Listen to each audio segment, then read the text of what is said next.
I'm joined in studio by Professor Sipho Siepe, political analyst, Lakite Gisho's Transform RSA Deputy President, Oliver Dixon, a socio-political analyst joining us via outside broadcast facility, and Professor Peggy Mgomezulu is a political analyst joining us on the phone line. Good evening, gentlemen, and thanks so much for joining us. Let's start with Professor Mgomezulu. Just in your view, what the opposition attempted to do in dissolving Parliament, unprecedented, and I don't think they necessarily had a hope that this would materialize. What's your view? What was the purpose of it all? Cindy, thank you very much. Let me start off. Coincidentally, this debate happened when I was just putting together a booklet on Mandela's values. And I'll just quote one of the phrases I used today. And it says, "There is nothing as bad as a leader making a demand which you know can never succeed." And in a different quote, it says, "A leadership commits a crime against its own people if it hesitates to sharpen its political weapons where they have become less effective." These two quotations best summarize what the DA is doing. In fact, my view is that the DA is being disingenuous in a way and is in fact disrespecting the electorate. Just the other day, they said for the 8th time to remove the president.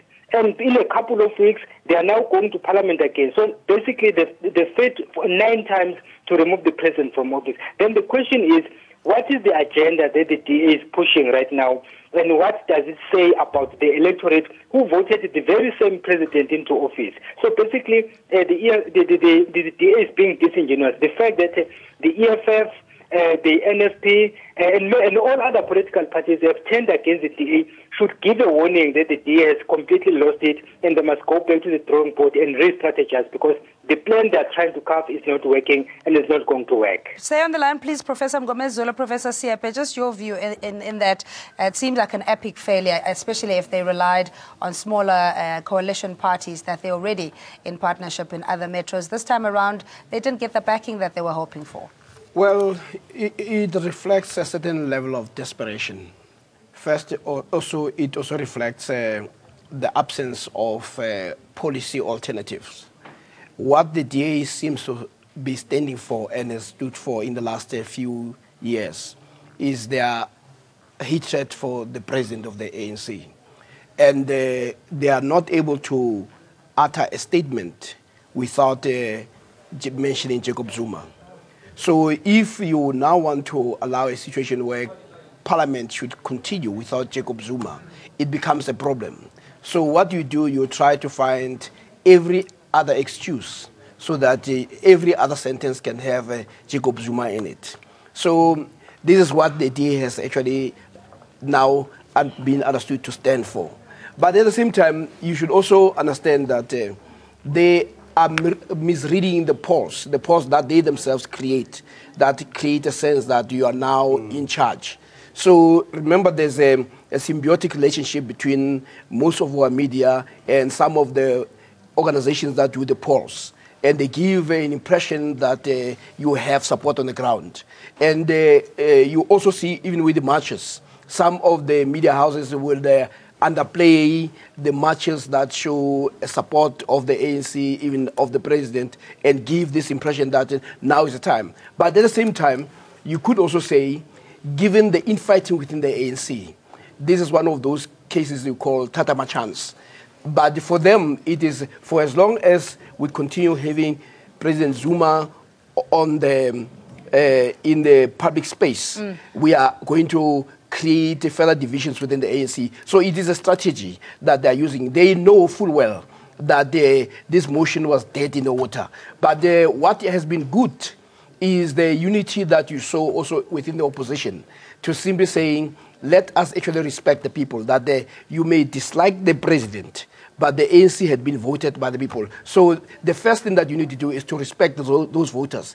And one last issue is that we've just had the by-elections, where in about 5 wards, and the ANC managed to get 3. So this notion of the ANC that is collapsing is a figment of imagination of a number of people.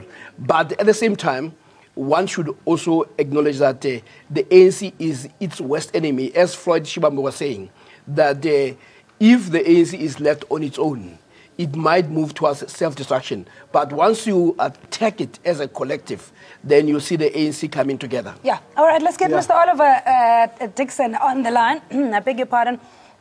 In that, again, what Floyd Chivambo was saying, that the DA, their demeanor is such of a super political party. We hear from Professor Siepe even saying that, you know, they carry themselves as if they're already in the governing party. And that in itself may be misleading them in what they think is in the best interest of the country or who they represent. You know, for the first time in a very long time, the opposition parties were able to reach consensus on various issues. More than ever before, the opposition parties were able to form one body and speak out against various grievous things like Nkandla, like the matter of patients dying in hospitals, in mental institutions and stuff like that. And that sort of unity is rare. It's the unity you only see in mature democracies. You don't see that sort of unity in the UK. You don't see that sort of unity even in a political party system like the American political party system. And that unity is important. The DA is, however, breaking that unity apart by not wanting to play ball with the other guys on the opposition bench. They act almost unilaterally and they behave as though they are unreproachable. And I think the other opposition parties are now showing them that they're not unreproachable. What we see happening in Mogale City, what we saw happening in Nelson Mandela Metropolitan, those are signs that the DA is in fact reproachable even where it leads, even where it's the strongest. But specifically in Parliament, what that means for the politics of the day is that the opposition unity is going to fall apart. And I think the opposition unity was strong because it got the ANC to start getting its act together. The ANC started having more robust discussions about important things because they saw the unity within the opposition bench. The ANC asked them for the first time in a long time, asked themselves, are we internally united? And the answer was yes, but they only asked that question because the opposition pushed them to do that. When the opposition is not united, our democracy is not as strong as it is. And the DA will be responsible for that failure of unity. But importantly, the DA is acting like a sugar daddy, where it has the most money to do the most court cases and wants to dictate to the other political parties, particularly the smaller political parties, how they ought to behave. For the longest time, those political parties have been singing to the same tune, like we've seen with Ahang, like we've seen with COPE, and like we've seen with UDM a number of years back, and even Patricia de Lille's party, the Independent Democrats, a number of years ago, about a decade or so ago.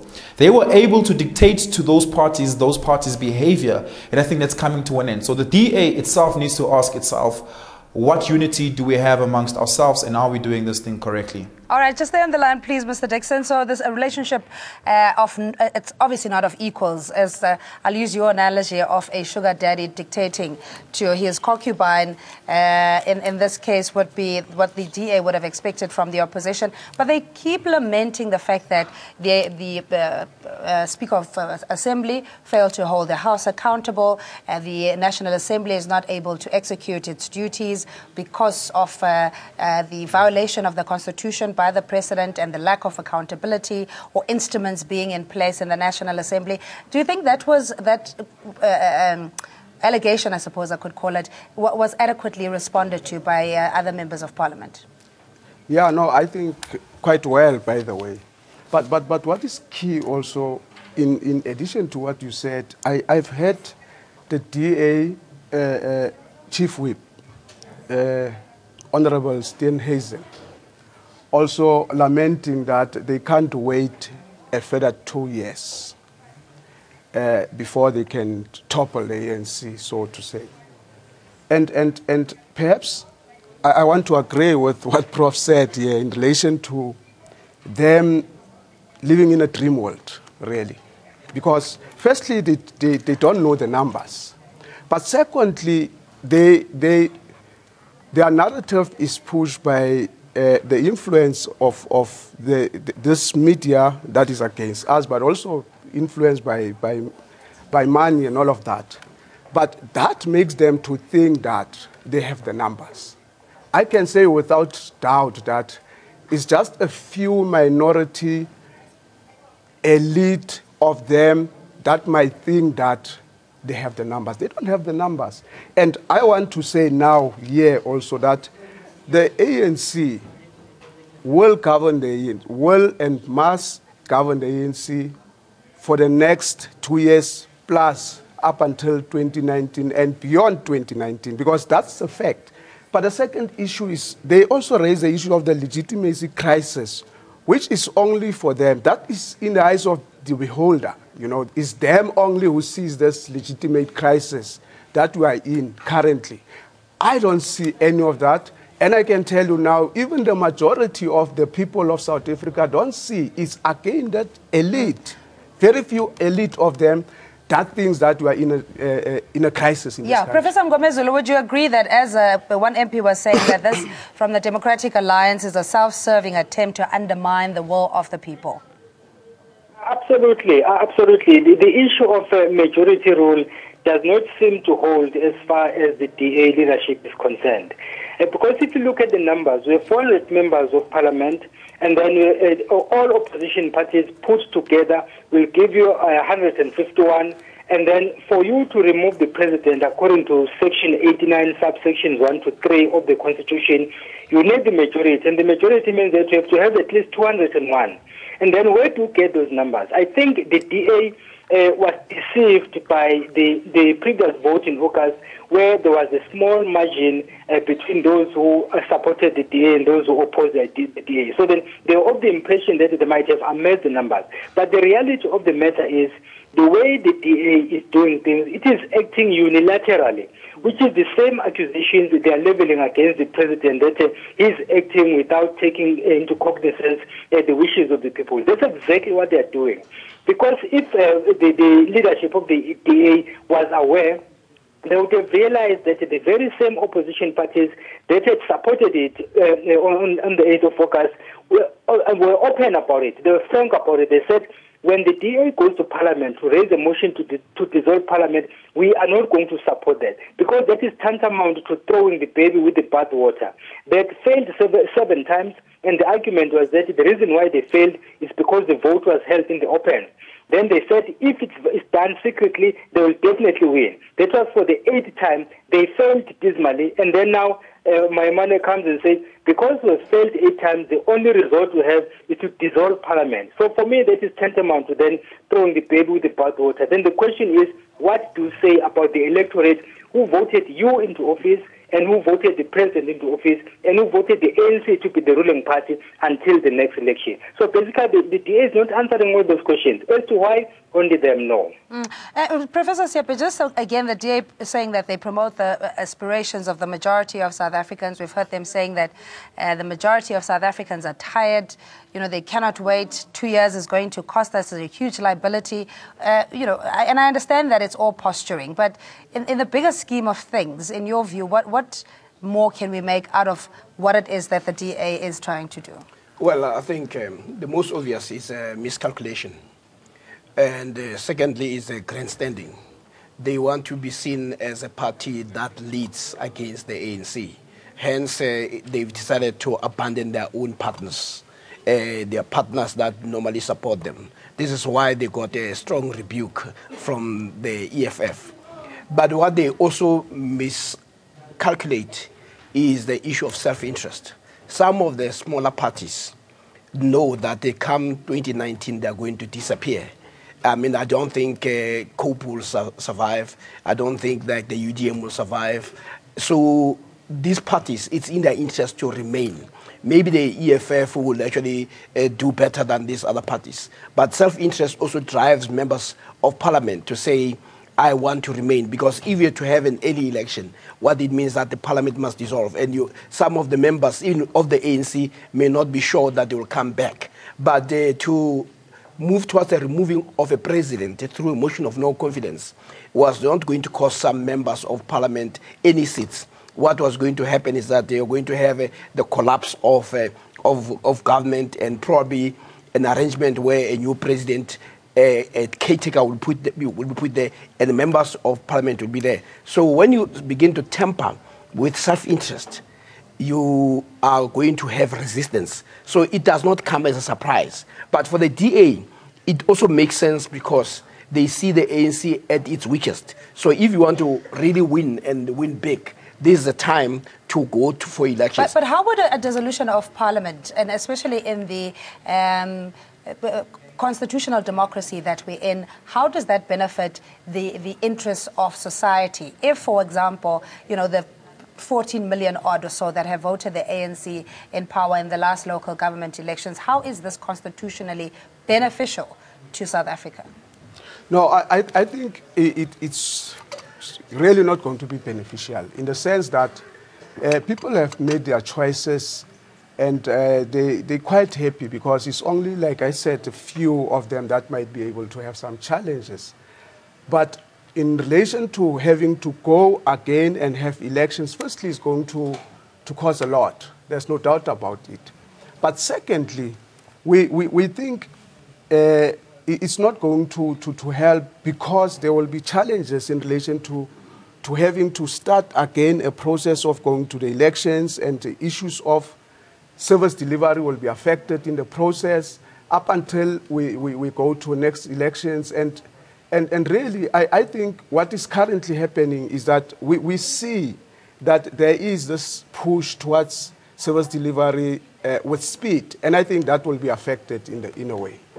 Mr. Dixon, your view just in almost the power-mongering strategy, if you want to call it, whether that is at all costs, even if it would be detrimental to the stability of the country, let alone the rating. We've just seen an improvement in GDP figures, etc. If we were to dissolve Parliament, hypothetically speaking, that in itself surely wouldn't benefit national interest and the aspirations of the majority.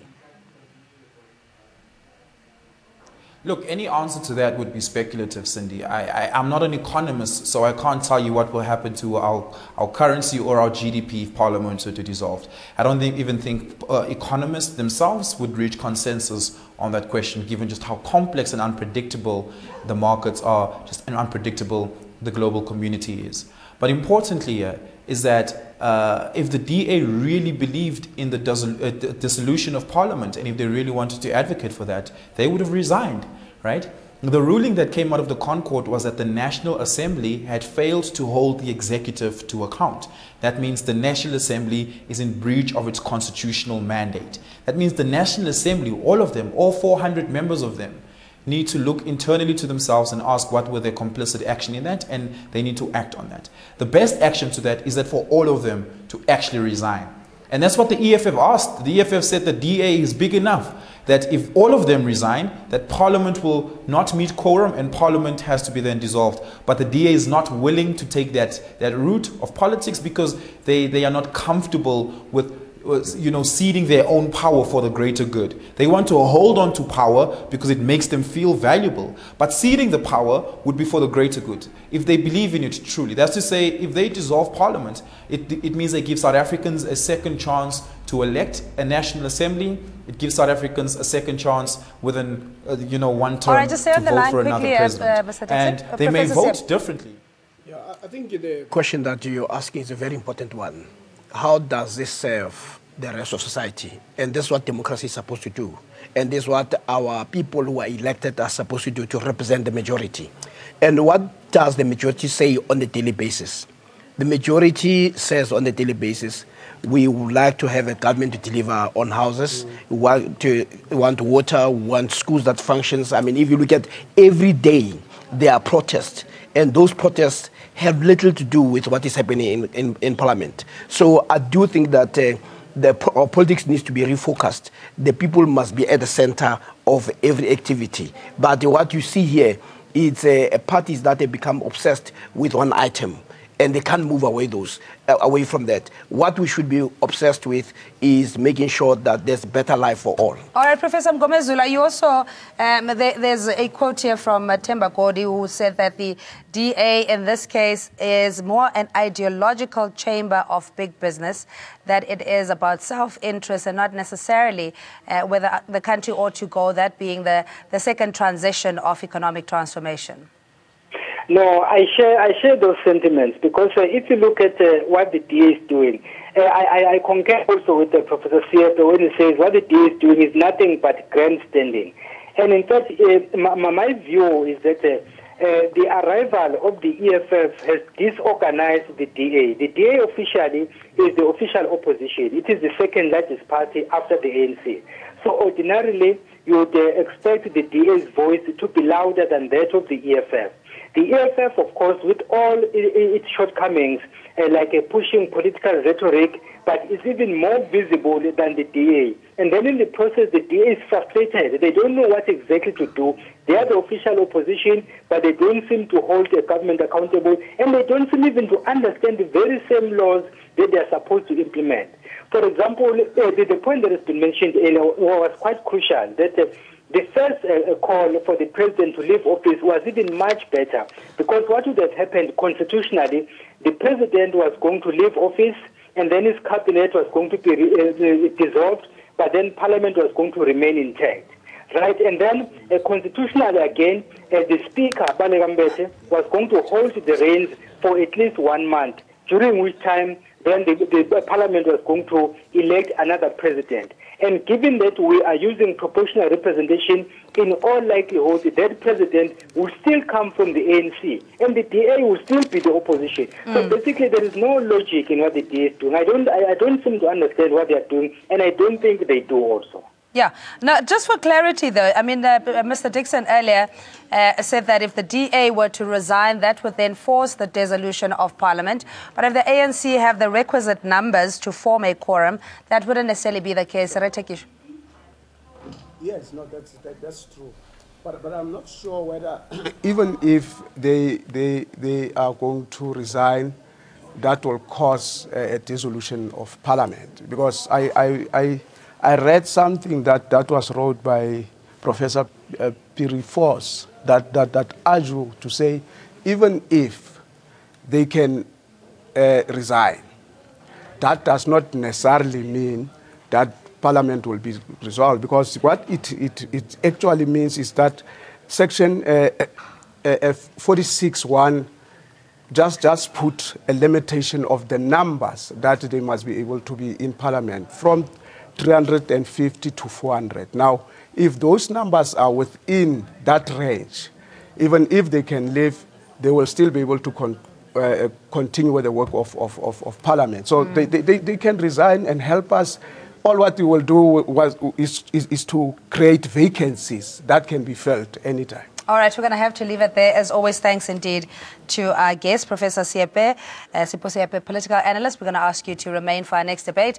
And Rela Kitekisho, he is the Deputy President of Transform RSA. Thank you so much for joining us. And Professor Begi Mgomezulo, political analyst, joining us on the phone line. And Oliver Dixon, a social political analyst. You at home, thanks indeed for staying with us.